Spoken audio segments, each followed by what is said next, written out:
Everyone, welcome to our channel SB. आज की इस वीडियो में हम Chinese remainder theorem and Fermat's theorem पढ़ेंगे, जो कि CSIR NET, master cadre and GATE के एग्ज़ाम के लिए बहुत ही ज़्यादा इम्पोर्टेंट है। इस पर बेस्ड एक या दो क्वेश्चन हमें देखने को मिलता है। ठीक है, अब स्टार्ट करते हैं। Chinese remainder theorem, let m1 m2 mn are positive integers with GCD of mi mj is equal to 1। हमें कोई m1 m2 mn positive integer given है और जो इनकी GCD है ना एक दूसरे के साथ, वो 1 है। इफ़ अगर ये कंडीशन होल्ड होती है कि i is not equal to j, अगर i is not equal to j के लिए GCD ऑफ mi mj के साथ 1 है, then x is congruent to a1 mod m, x is congruent to a2 mod m, x is congruent to an mod mn has a unique solution with respect to a modulo m1 m2 m3 mn। अगर हमारे पास ये condition hold होती है कि mi और mj का GCD 1 है i is not equal to j के लिए, और ये हमें कॉन्ग्रुएंट गिवन है, तो इस कॉन्ग्रुएंट के पास जो ये टोटल सिस्टम ऑफ कॉन्ग्रुएंट्स है, इसके पास यूनिक सोल्यूशन होगा विद रिस्पेक्ट टू मोडुलो। यहाँ पर सब इन m1, इस m1, इस m2 mn, इन सब के प्रोडक्ट के, ठीक है, मोडुलो के साथ ये सब आएंगे m1 m2 m3 mn।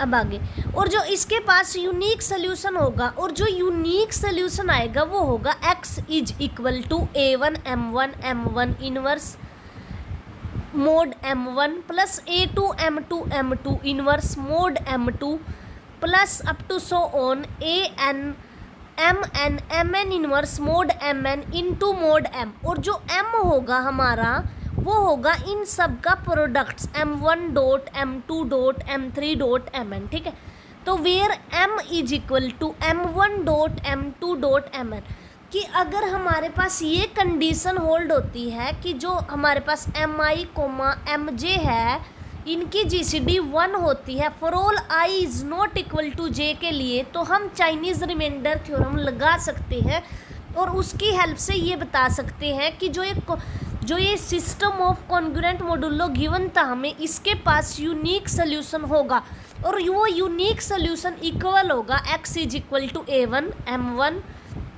m1 inverse mod m1 plus a2 m2 m2 inverse mod m2 plus up to so on plus an mn mn inverse mod mn। ठीक है, अब देखते हैं कि जो m1 m2 ये हमने जो इंट्रोड्यूस कराए हैं, ये क्या होंगे। जो mi है हमारे, वो होंगे capital M by small mi, और जो स्मॉल mi है वो क्वेश्चन में गिवन है हमें x इज कॉन्ग्रुएंट टू, ये था जो x is congruent to a1 mod m1। ठीक है, तो m1 ये हमें क्वेश्चन में गिवन होगा, और अगर m1 पता है तो कैपिटल mi हम निकाल सकते हैं, क्योंकि m भी पता है। m क्या होगा, इन सब का product m1 dot m2 dot mn, और mi is equal to m by small mi, और स्मॉल mi भी हमें गिवन होगा for all i running 1 to n।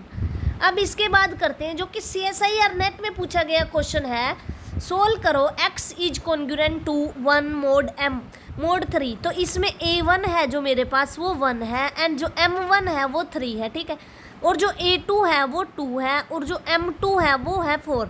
जो यहाँ पर होता है वो a1 होता है, और जो यहाँ पर होता है वो होता है m1। अब a3 मेरे पास है 3 and m3 is equal to 5। तो यहाँ से देखें तो m1 is equal to 3, m2 is equal to 4 and m3 is equal to 5। तो अगर कैपिटल M निकालना है तो इन सब की प्रोडक्ट कर देंगे हम। तो कैपिटल M होता है हमारा small m1, small m2 and small m3।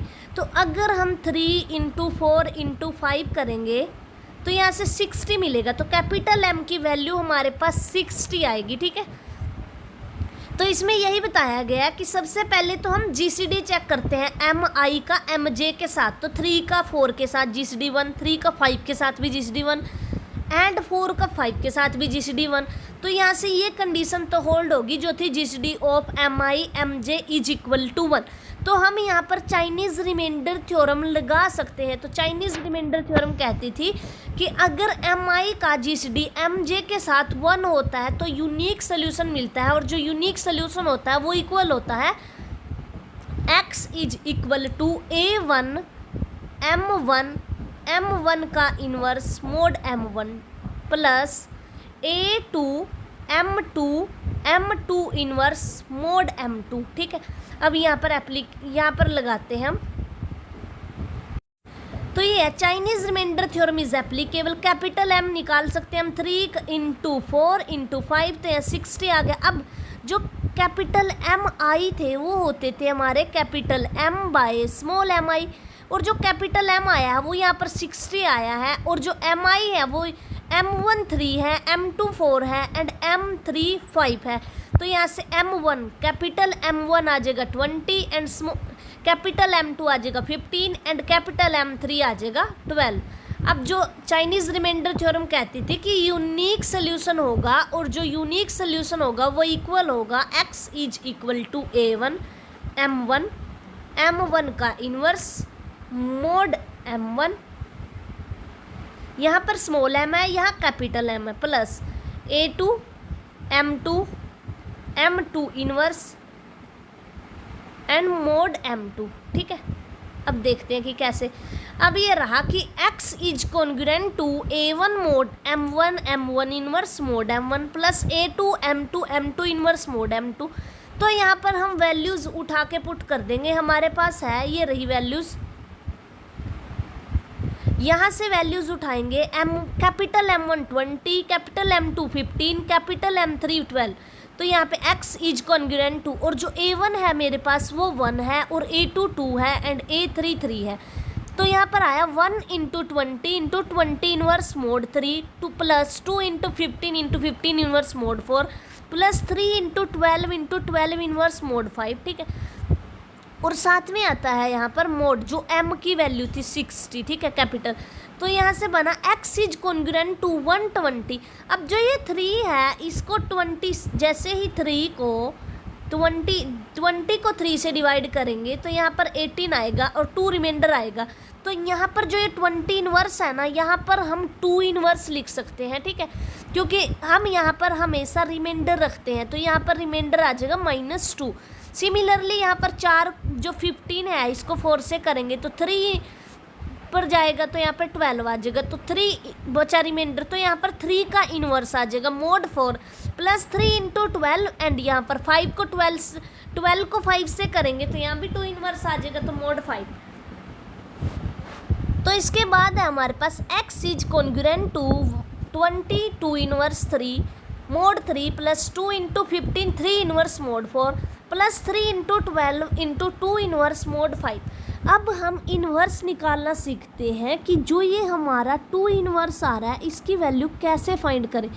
तो हम क्या करते हैं, 2 इन्वर्स जो ये है हमारे पास, इसको mod 3 is equal to x रख देते हैं। तो यहाँ से बन जाएगा 2x is congruent to 1 mode 3। तो यहाँ पर हम x की क्या ऐसी वैल्यू लें कि हमारा जो रिमाइंडर आए वो 1 आ जाए।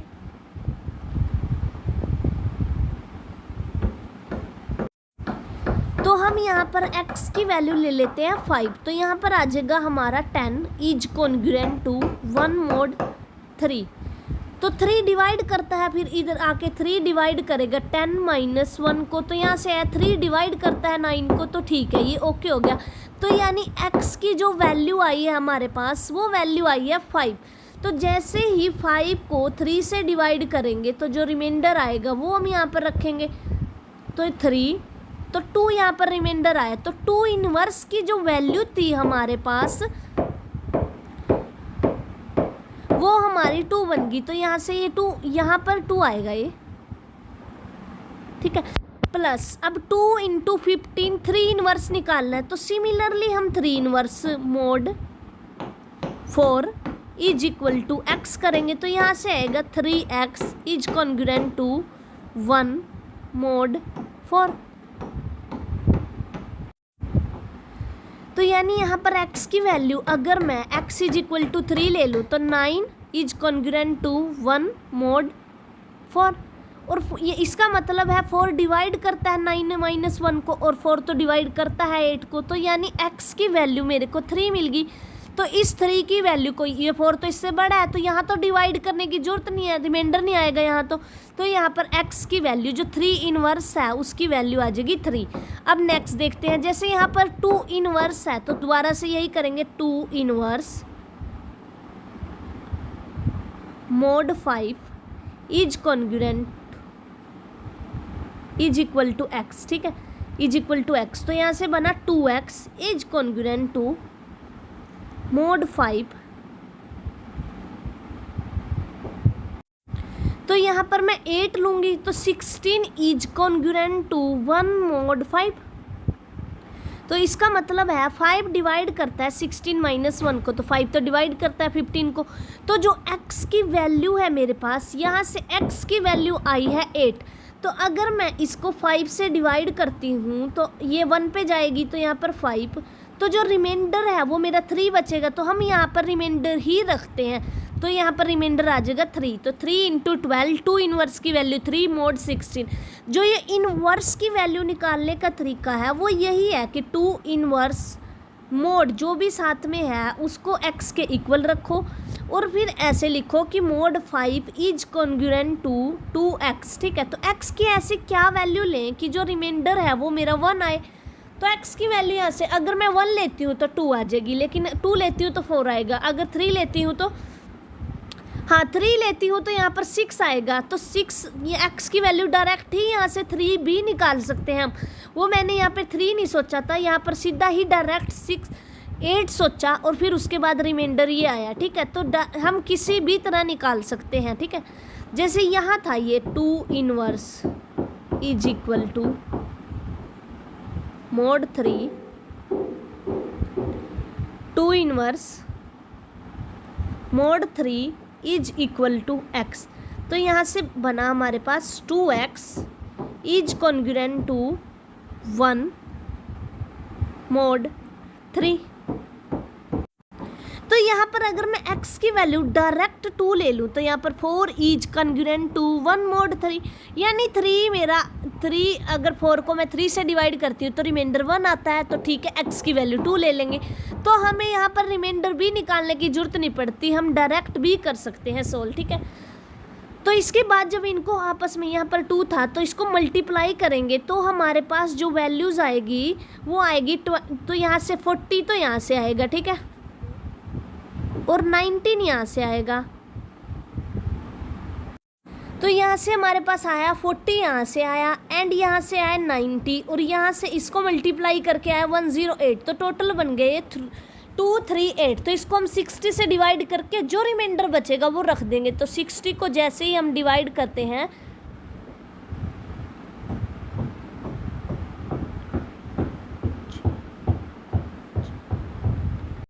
तो ये हमारा 3 पे जाएगा, तो यहाँ से आएगा 180, ठीक है। तो यहाँ से आएगा 13 माइनस 8, तो यहाँ से 58। तो 15 हमारा रिमाइंडर आया और वही हम यहाँ रखेंगे, ठीक है।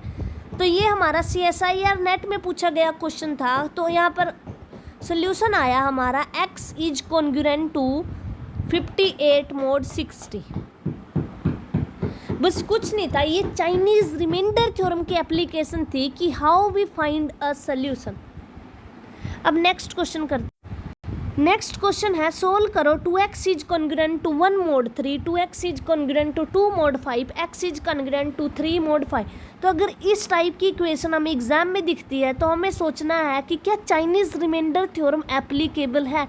और चाइनीज़ रिमाइंडर थ्योरम कब एप्लीकेबल होती है, जब ये 3 की जीसीडी 4 के साथ, 3 की जीसीडी 5 के साथ, 4 की जीसीडी 5 के साथ, ये सारे जीसीडी 1 हो, ठीक है। तो यहाँ पर सबके जीसीडी 1 है, तो it mean Chinese remainder theorem is applicable. But एक और प्रॉब्लम है, चाइनीज़ रिमाइंडर थ्योरम में इधर x होता था, x के साथ कुछ भी नहीं होता था। तो जैसे ही यहाँ पर जैसे 2x गिवन है, इसको पहले राइट साइड में लेके आएंगे तो यहाँ से बनेगा x is congruent to 2 inverse mod 3। अब ये पता है कि 2 इनवर्स mod 3 इजली हम फाइंड कर सकते हैं इसको x के इक्वल। तो यहाँ से बनेगा mod 3 2x। तो x की वैल्यू अगर मैं 2 ले लूँ तो यहाँ पर 4 आ जाएगा और ये रिमाइंडर 1 आ जाएगा, तो x की वैल्यू 2 आ जाएगी। तो x इज कॉन्ग्रुएंट, तो यानी 2 इनवर्स की वैल्यू आ गई मेरे पास 2। तो x is congruent to 2 mod 3। Similarly अगर मैं इसमें सारे को 2 से डिवाइड कर सकती हूँ, हमने पीछे एक थ्योरम पढ़ी थी कल के लेक्चर में, तो आ जाएगा x is congruent to 1 mod 2। And similarly ये तो दिया हुआ था इसी फॉर्म में, तो यहाँ पर कैपिटल M है वो आएगा 3 × 2 × 5, तो 30 आ जाएगा। और जो ये होता है हमारे पास चाइनीज रिमाइंडर थ्योरम में M1 is equal to capital M by small m1। Small m1 3 है, कैपिटल M1 30 है, तो यहाँ से कैपिटल M1 10 आ जाएगा, M2 आ जाएगा 15 और M3 आ जाएगा 6। अब A1 है हमारे पास 2, A2 है 1 and A3 is equal to 3। Then x is congruent to A1 M1 M1 inverse mod M1 plus A2 M2 M2 inverse mod M2। Similarly तो ऐसे हम अगर चाइनीज रिमाइंडर थ्योरम के अकॉर्डिंग अगर सोल्यूशन एग्जिस्ट करता है तो वो सोल्यूशन यूनिक होता है और उस सोल्यूशन की वैल्यू ये होती है। तो अब हमारे पास सभी वैल्यूज़ हैं M1 की, M2 की, M3 की, वो सारी यहाँ पर पुट कर दी। और जैसे हमने पिछले क्वेश्चन में निकाला था कि जो 10 इनवर्स 15 इनवर्स 6 इनवर्स है, ये हम निकाल सकते हैं। 10 इनवर्स डायरेक्ट 10 को 3 से डिवाइड करेंगे तो हमारे पास यहाँ पर रिमाइंडर 1 आता है, तो डायरेक्ट लिख देंगे। ऐसे ही 15 के लिए और ऐसे ही 6 के लिए, तो ये बन जाएगा x is congruent to 23 mod 3। तो अब इसका मीनिंग है कि 13 है ना, वो डिवाइड करता है x माइनस 23 को, तो इसका मतलब है x minus 23 is equal to 30k। तो x is equal to 30k plus 23। तो अगर मैं यहाँ पर k की वैल्यू 0 लेती हूँ तो x मेरा मिल जाएगा 23। जैसे ही k की वैल्यू 1 लेती हूँ तो x मिल जाएगा मेरे को 53। तो ऐसे हम k की वैल्यू लेकर सॉल्यूशंस निकाल सकते हैं। अब नेक्स्ट है हमारे पास थ्योरम। इस थ्योरम की डायरेक्ट एप्लीकेशन यूज़ होती है एग्जाम में, वो हमें एक सोल्यूशन दे देता है like 7x plus 8y is congruent to 1 mod 5। ऐसे ही 8x plus 9y is congruent to 2 mod 3। और ये पूछता है क्या इसका सोल्यूशन एग्जिस्ट करेगा या नहीं करेगा। सोल्यूशन एग्जिस्ट करता है तो यूनिक होगा या नहीं होगा, ठीक है। तो ये थ्योरम उस टाइम यूज़ होती है कि अगर हमारे पास ax plus by is congruent to r mod n and cx plus dy is congruent to s mod n। तो इस जो ये कॉन्ग्रुएंट गिवन है हमारे पास 2 इक्वेशंस का, इसके पास यूनिक सोल्यूशन होगा इफ़ एंड ओनली इफ़ अगर AD माइनस BC जो A और D है इनको आपस में मल्टीप्लाई करके इनकी GCD n जो ये मोडुलो n है इसके साथ GCD 1 हो, कि AD माइनस BC की GCD अगर n के साथ 1 है तो जो ये गिवन कॉन्ग्रुएंट है इसके पास यूनिक सोल्यूशन होगा। इसके प्रूफ की जरूरत नहीं है। अब क्वेश्चन देखते हैं डायरेक्ट इसी पर बेस्ड। सोल्व करो 7x plus 3y is congruent to 10 mod 16 and 2x plus 5y is congruent to 9 mod 16। तो यहाँ से हम चेक करते हैं क्या इसमें जो है AD माइनस BC की GCD n के साथ 1 है। अगर 1 है तो यूनिक सोल्यूशन एग्जिस्ट करेगा, अदरवाइज नहीं करेगा। तो A की वैल्यू है यहाँ पर 7 और B की वैल्यू है 3 एंड C की वैल्यू है 2 एंड D की वैल्यू है 5। तो AD तो यहाँ पर 35 माइनस 6 की GCD n है यहाँ पर 16, तो 35 माइनस 6 यानी 29 की GCD अगर मैं 16 के साथ देखूँ तो वो 1 आती है, ठीक है। तो it has a unique solution. अब यूनिक सोल्यूशन पता चल गया, लेकिन वो यूनिक सोल्यूशन होगा क्या वो फाइंड करते हैं। अब जैसे अगर हमें कोई इक्वेशन दे देता है कि 2x plus 3y is equal to 5 and 3x plus 5y is equal to 6, इसको सोल्व करो। तो हम क्या करते हैं, अब पहले इनका जो y का कोफिशिएंट है उसको सेम बना के दोनों को सब्ट्रैक्ट कर देते हैं। तो सेम बनाने के लिए इसको मल्टीप्लाई करते हैं 5 से, इसको मल्टीप्लाई करते हैं 3 से। तो सिमिलरली केस हमारा ये मॉडुलस के केस में भी सिमिलर रिजल्ट लगता है कि हमें ऐसे ही करके इक्वेशंस को सोल्व करना होता है कि y का कोफिशिएंट सेम बनाओ और x का कोफिशिएंट सेम बनाओ। तो वही किया गया है कि 7x plus 3y is congruent to 10 mod 16 और 2x plus 5y is congruent to 9 mod 16।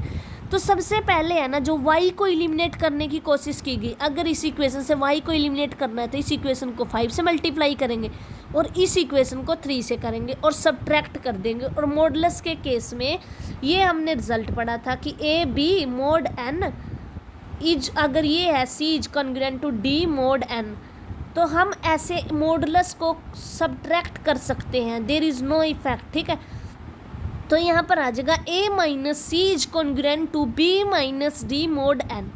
तो वही रिजल्ट यहाँ पर यूज़ कर लेंगे हम। तो ये बना हमारे पास 7 into 5 minus 3 into 2x this. तो इसको सोल्व करने के बाद ये आ गया 29x is congruent to 23 mode 6। अब कल की क्लास में एक रिजल्ट पढ़ा था कि अगर ax is congruent to b mod n है तो इसके पास सोल्यूशन होगा एंड सोल्यूशन यूनिक होगा, और उस सोल्यूशन की जो कितने सोल्यूशन पॉसिबल हैं वो होगा जीसीडी ऑफ a और n। ठीक है, तो यहाँ से सोल्यूशन एग्जिस्ट करने की गारंटी मिलती थी हमें कि अगर जीसीडी ऑफ a n अगर c आता है तो अगर c v को डिवाइड करता है इसको तो सोल्यूशन एग्जिस्ट करता है। ये हमने लास्ट क्लास में रिजल्ट किया था, तो वही रिजल्ट यहाँ यूज़ हुआ है। 29x is congruent to 23 mode 16। तो क्या किया, सबसे पहले 6 से डिवाइड कर दिया तो ये बना 13x प्लस 7 मोड 16। अब 16 को ऐसे लिखना शुरू किया, 16 is equal to 13 cross 1 plus this, क्योंकि जैसे ही इसको हम डिवाइड करते हैं तो ये आता है हमारा 13, तो यहाँ पर 3 रखते हैं, फिर 13, तो यहाँ 4 पे जाता है तो 12, तो रिमाइंडर आया 1। तो यहाँ पर 1 को 3 से करेंगे तो अब आएगा रिमाइंडर 0, तो जीसीडी तो होगी यहाँ से 1। अब 1 को ही उल्टा लिखना शुरू करते हैं, ये 13 बन गया हमारा 3 इंटू 4 प्लस 1, तो 1 इज इक्वल टू, अब यहाँ से सोल्व करना शुरू करते हैं, 1 is equal to 13 minus 3 into 4 and 1 is equal to, अब यहाँ से 3 की वैल्यू यहाँ से उठाते हैं तो 16 माइनस 13 इंटू 1 इंटू 4, तो 13 इंटू 5 माइनस 16 इंटू 5। तो जो 13 इनवर्स है ना वो मेरा जो 13 के साथ आता है ना, जैसे यहाँ 13 इंटू 5 आया, तो 13 इनवर्स वो होता है जो 13 के साथ आता है। 13 इनवर्स इज इक्वल टू 5। तो यहाँ पर हम x is congruent to 7 into 13 inverse लिखेंगे, तो जो 13 इनवर्स की वैल्यू निकाल ली है वो यहाँ पर पुट कर देंगे, तो यहाँ से बनेगा x is congruent to 7 into 5, तो ये बन गया x is congruent to 35 mod 16। अब यहाँ तो हम रिमाइंडर रखते हैं, तो यहाँ पर जैसे ही हम ऐसे करेंगे 35 को 16 से डिवाइड, तो ये बनेगा हमारा 3, यहाँ पर रिमाइंडर बनेगा 3, तो x is congruent to 3 mod 16, तो यहाँ पर सोल्यूशन आया x is equal to 3। Similarly हम x को अगर एलिमिनेट कर देते हैं तो हमारी y की वैल्यू निकल कर आ जाती है कि 29y is congruent to 43 mode 16, तो 13y इज कॉन्ग्रुएंट टू 11। अब 13 इनवर्स की वैल्यू 5 थी, ऊपर निकाल ली थी, ये रही। ठीक है, तो वो वैल्यू यहाँ पर यूज़ कर लेंगे, तो y आ जाएगा हमारा 7। तो हमने यहाँ पर निकाल लिया कि किस चाइनीज़ रिमाइंडर थ्योरम की हेल्प से। और एक वो रिजल्ट पड़ा था कि AD minus BC comma n का जीसीडी अगर 1 होता है तो जो सिस्टम होता है AX plus BY is congruent to, ये वाला रिजल्ट कि AX plus BY is congruent to R mod n and CX plus DY is congruent to S mod n has a unique solution if GCD of, कि अगर GCD इसका 1 है ना तो इस सिस्टम के पास यूनिक सोल्यूशन होगा। अब करते हैं हम next Euler function. Euler function भी बहुत ज़्यादा इंपॉर्टेंट है हमारे लिए क्योंकि इसका हम बार बार यूज़ करते हैं। तो अब मैपिंग फाई n से n defined by phi of n x belongs to n, इसमें वो x आते हैं सच डैट कि जिनकी जीसीडी n के साथ 1 हो। फाई ऑफ n में वो n आते हैं जिनकी जीसीडी x के साथ 1 हो। ठीक है, तो जैसे फाई ऑफ 1 निकालते हैं तो 1 की जीसीडी 1 के साथ 1 होती है, तो इसमें सिर्फ 1 आएगा और लेस देन भी होने चाहिए। इसमें वो x आते हैं जो n से छोटे या इक्वल है।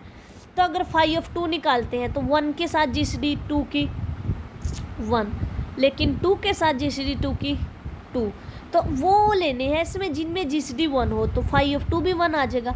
अब देखते हैं फाई ऑफ 3, तो 1 की जीसीडी 3 के साथ 1, 1 की जीसीडी 3 की जीसीडी 2 के साथ 1, तो इसमें 5/3 में हमारे आ जाएंगे 2 एलिमेंट्स, तो 5/3 इज इक्वल टू 2। सिमिलरली 5/4 निकाल सकते हैं। अब आगे पूछा है क्वेश्चन कि आइलर फंक्शन इज 1 और नॉट। अगर किसी फंक्शन को 1 दिखाना होता है तो हम शो करते हैं कि अगर f(x) is equal to f(y) है तो हम इमेज अगर हम सेम लेके चल रहे हैं तो एलिमेंट सेम आने चाहिए, x इज इक्वल टू 5। लेकिन हमने देखा कि 5/1 भी 1 आया, 5/2 भी 1 आया, लेकिन 1 इज नॉट इक्वल टू 2 कि इमेज तो सेम आ गई 5/1 और 5/2 की, लेकिन जो एलिमेंट हैं 1 और 2 वो तो आपस में इक्वल नहीं है, तो 5 इज नॉट 1 अब ये रिजल्ट, ये मोस्ट फ्रीक्वेंटली यूज होने वाले रिजल्ट हैं कि 5/n की वैल्यू होती है p⁻n। अगर कोई बोले 5/5³ निकालो तो ये होगा हमारा 5³ माइनस 5², ठीक है।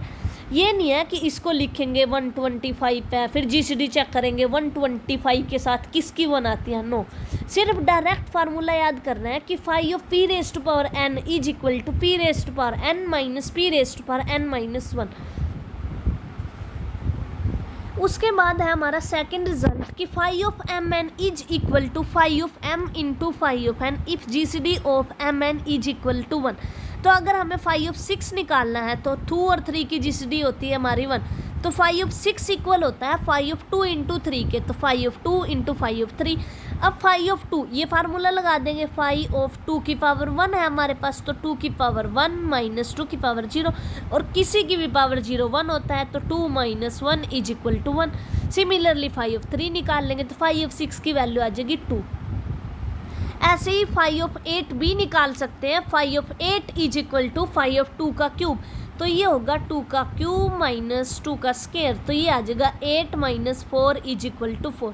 सिमिलरली अगर 5/20 निकालना है तो 20 को लिख सकते हैं 5 इंटू 4, और 5 पर 4 की GCD है 1, तो ये बन जाएगा 5/5 एंड 5/4।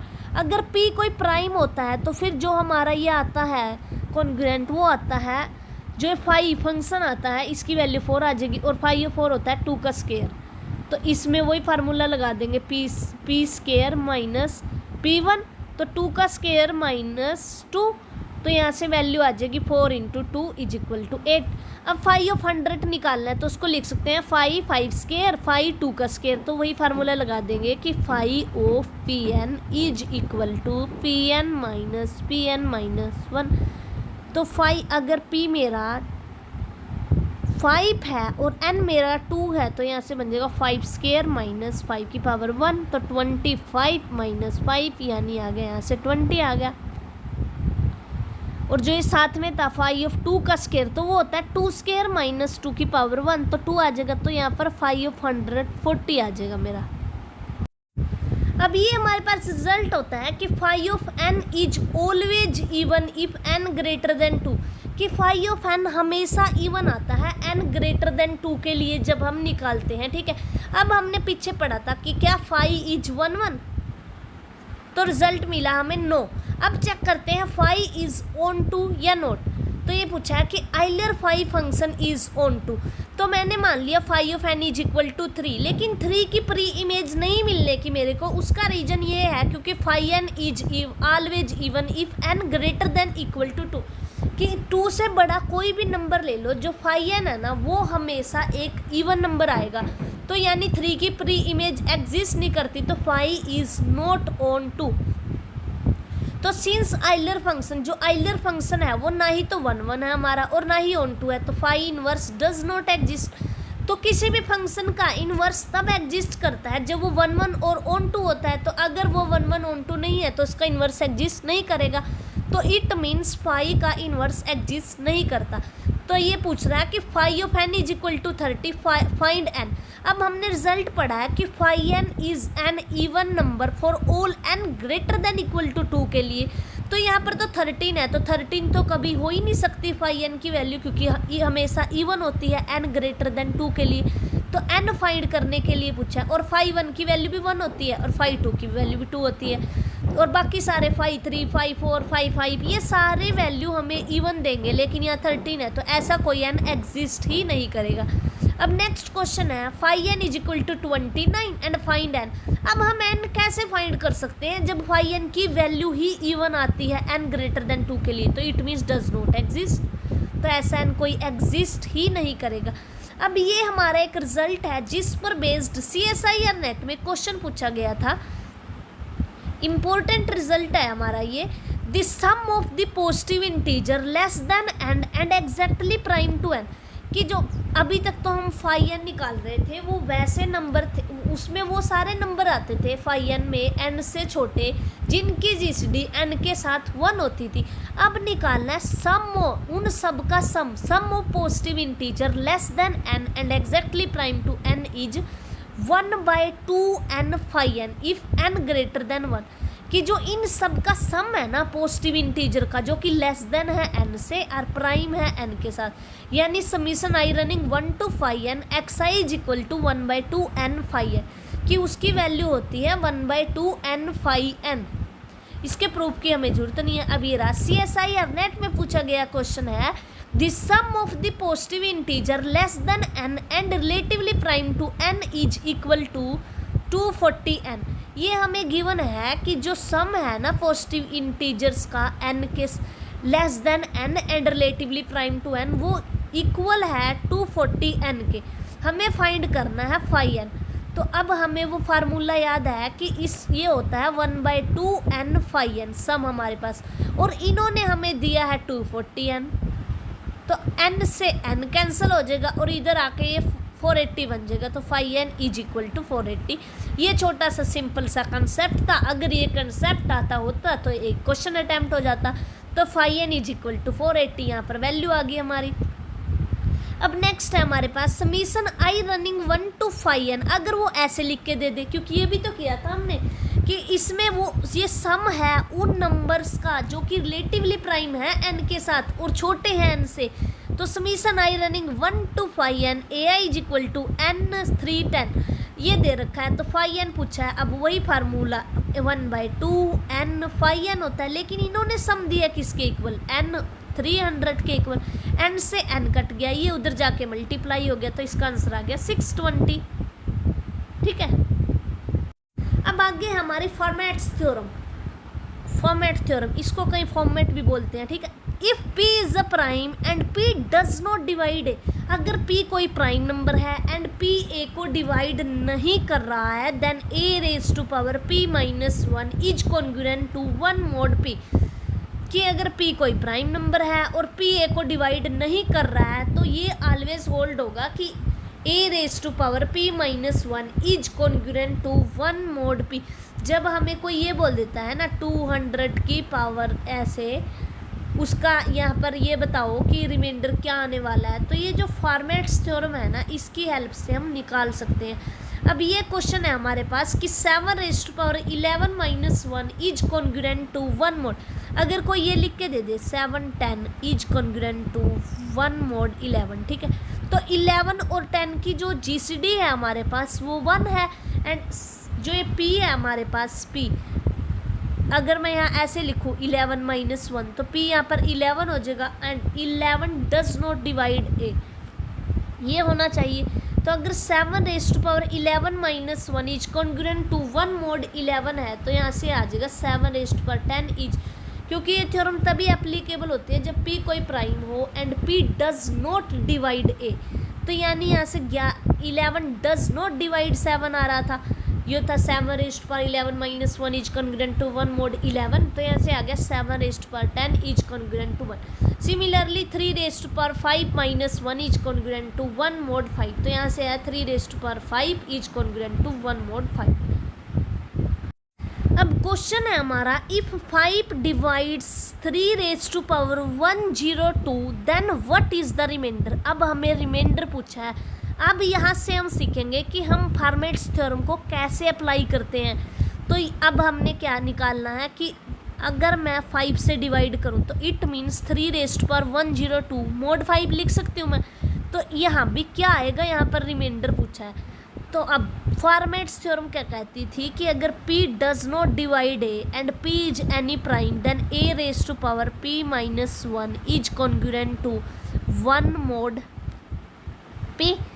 तो अगर मैं यहाँ से अंदाज़ा लगाऊं तो मेरे पास है जो p, अगर मैं ये लिख पाऊँ 3 raise to power 5 minus this, तो 3 मेरा जो 5 है, मतलब 5 डज नॉट डिवाइड थी, अगर मैं p को 5 ले लूँ एंड a को 3 ले लूँ तो ये p डज नॉट डिवाइड है, तो 5 डज नॉट डिवाइड है।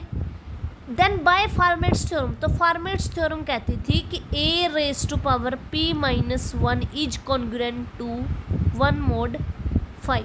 तो जो यहाँ पर होती है ना, जो ये mod 5 था हमारे पास 3 रेज टू पावर 102 mod 5, तो जो ये वैल्यू है ना mod 5 जिससे डिवाइड करते हैं वो लेना है अपने को p। और जो यहाँ पर है ये 3 की पावर कुछ भी है, जैसे 7 की पावर कुछ भी होती, तो ये लेना है अपने को a। तो a हो गया 3 एंड p हो गया 5। तो 5 does not divide 3, then by Fermat's theorem 3 raise to power 5 minus 1 is congruent to 1 mod 5। तो यहाँ से आ गया 3 raise to power 4 is congruent to 1 mod 5। अब यहाँ पर 3 रेज टू पावर 102 है, 3 रेज टू पावर 4 तो पता चल गया। अब मैं 4 में तोड़ना चाहूँगी इसको, 4 को जैसे ही मैं 102 से डिवाइड 102 को 4 से डिवाइड करती हूँ तो ये आता है मेरा, ठीक है। तो यहाँ से 2 रिमाइंडर बचा, तो मैं 4 रेज टू पावर जो है मेरे पास 4 रेज टू पावर, अब मैं यहाँ लिख सकती हूँ 102 को लिख सकती हूँ 3 रेज टू पावर 100 इंटू 3 का स्केयर। अब 3 रेज टू पावर 100 को लिख दिया 3 की power 4 raise to power 25 into 3 square. अब 3 रेज टू पावर 4 तो सिंपली 1 के कॉन्ग्रुएंट है, तो 1 की पावर 25 1, 3 का स्केयर बचा 9 आएगा यहाँ पे। लेकिन यहाँ तो रिमाइंडर रखते हैं, तो जैसे ही 9 से वो करेंगे हम 9 को 5 से डिवाइड करेंगे तो यहाँ पर आ जाएगा 5, तो रिमाइंडर बचा 4। तो x जो यहाँ पर रिमाइंडर आने वाला था वो हमारा आया 4। तो ये रहा कि 3 square 3 raise to power 102 is congruent to 4 mod 5, ठीक है।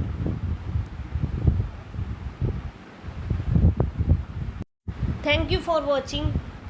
अगर आपको मेरा वीडियो पसंद आता है तो प्लीज़ लाइक कीजिए एंड चैनल को सब्सक्राइब कीजिए और शेयर कीजिए।